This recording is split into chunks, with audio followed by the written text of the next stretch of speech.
Hi there. I'm back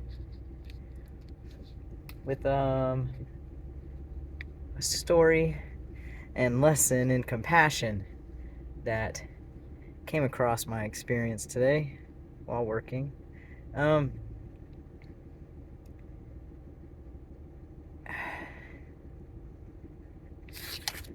so I'll just jump right in.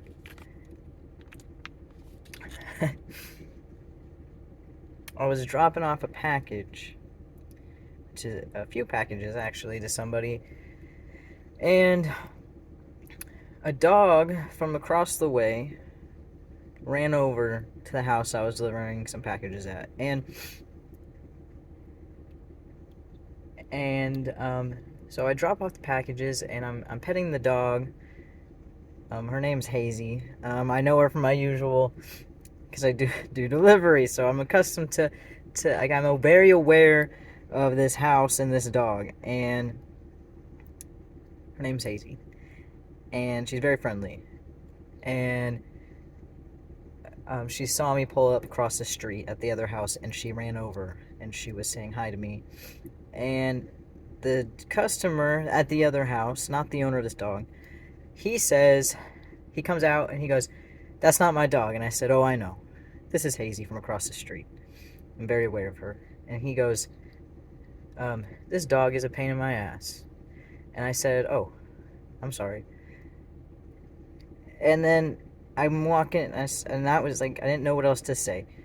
And so I walk back over to my van, and she's jumping all over me, and so I'm petting her, and I'm like, "Hi." And as I'm going to get in the van, his dog, his tiny dog, runs out. And Hazy is not large. She's not medium either, and she's not small, but she's not extra. Like, she's, I don't know dog breeds, but she is a dog. I don't know how else to put this. She's between medium and large, I guess I would say. Medium and a half, if you will. And his dog is small, tiny, I would say, extra small. I've seen tinier. The point is, two dogs now. His dog is like smelling Hazy, and Hazy's like, "Whoa, whoa." So I grab Hazy's collar because I'm trying to make sure that no dog fight is about to happen, right? So I'm holding her collar while the other tiny dog is smelling her, and I'm expecting and thinking that this man is going to come over and grab his dog, right? He does not do that. He grabs Hazy from me, picks her up into the air, and then slams her on the ground so hard her collar pops off. And then he goes and picks up his dog from across the driveway, because in that altercation that scared his dog. And I looked at him and I said, "Sir, that wasn't necessary." And he was like, I don't even remember what he said. Like, my heart's beat. Like, I wasn't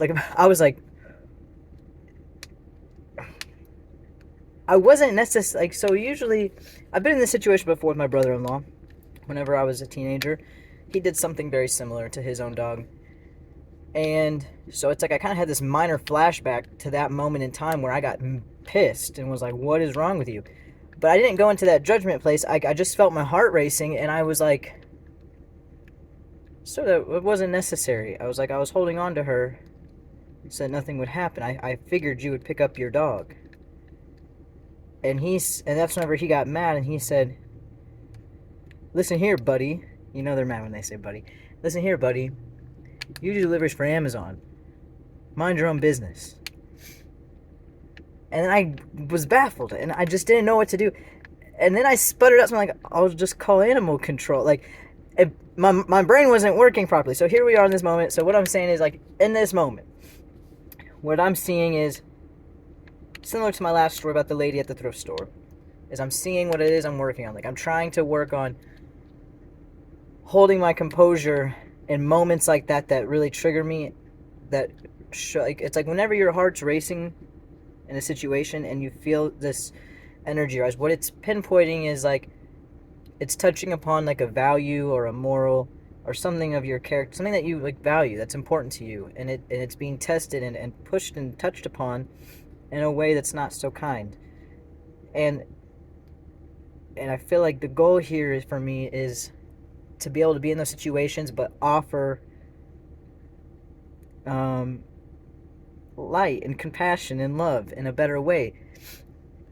And so like I was like I didn't my brain wasn't working. I didn't get mad. Like I wasn't mad.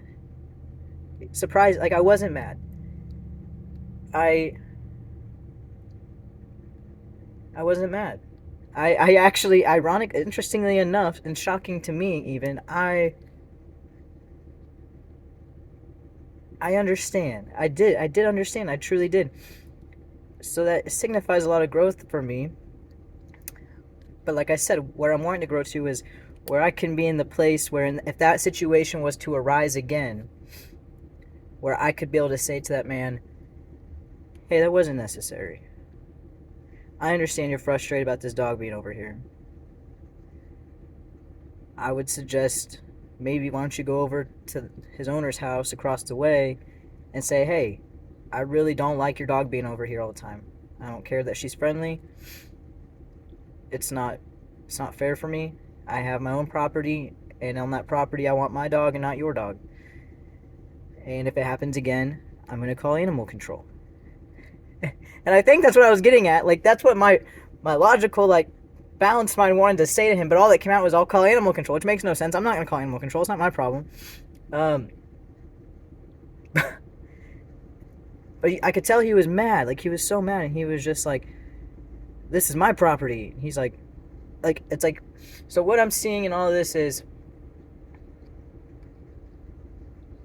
many things. I'm seeing some part of him. So, like, let's just analyze this a little bit, because that's what I enjoy doing while I drink my applesauce. What I'm seeing is this man's boundaries are being touched upon, but somewhere in him he's feeling unable to enforce his own boundaries. So he's at this power play. So he takes all of his power and anger out on this dog, who is not the problem. The problem is not the dog. The problem is the owners. Always. One owner's going, my dogs are friendly. I don't need to keep them in a fence. I don't need to put that invisible fence on them. Like, they're fine. Which is fine and dandy. I get that. But that doesn't mean somebody else wants your dog on their property. So I understand his side too. He's like, this dog irritates me. And I can understand why the dog is irritating. The dog is, when I say friendly, dog is very, very friendly. Like, and so I can imagine it's frustrating, especially with your own dog. It's like, you're scared to let your own dog out. But that's where it's important that we learn how to speak up and be able to say, hey, this is occurring, I don't like it. And allow that person to see where you're coming from. And if they don't, that's where you get to say, and if it happens again, I'm going to do this. Action. And it's not you taking justice into your own hands, it's you allowing the appropriate department to take care of it for you. Which, in this case, would be like animal control, most likely, or the city of whatever. Whoever you would call. I've never been in this situation. But I saw that he was mad, feeling like I wasn't seeing his side. Which is why I wish I hadn't gotten so, like, taken aback by that situation. I might have been able to be like, hey, why don't you go talk to them? And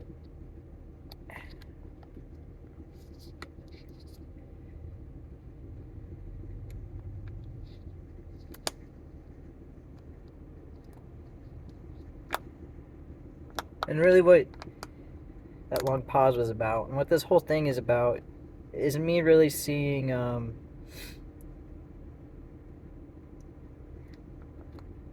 the little ways that we separate ourselves from God and from our own self, our own soul, our own heart.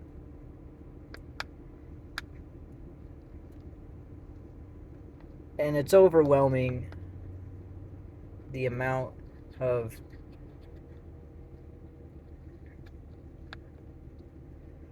work and healing that is needed on all sides of this to be able to find peace with ourselves and with each other, and to really be able to bring heaven to earth. And a lot of the times, people don't want to fix their problems. They don't want that solution because they have created this life around problems and complaining and having something to bitch about and be upset about, that the idea of losing that, it takes away something from their sense of something. It all comes back to ego and pride. It's like, to hold compassion for another and for yourself, it takes the absence of like pride and a lot of humility. And there's something about when you're compassionate with another that it makes you feel, depending on where you're at in your journey, it makes you feel like you're giving yourself the shit end of the deal.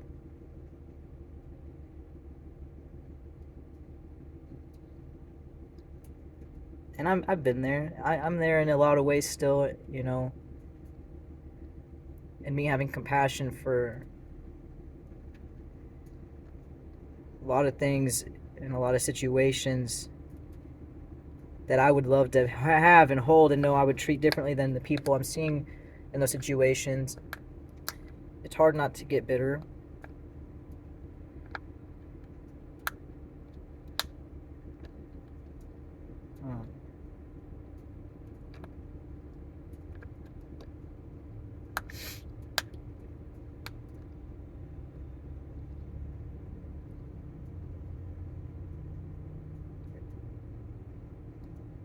Just seeing, you know,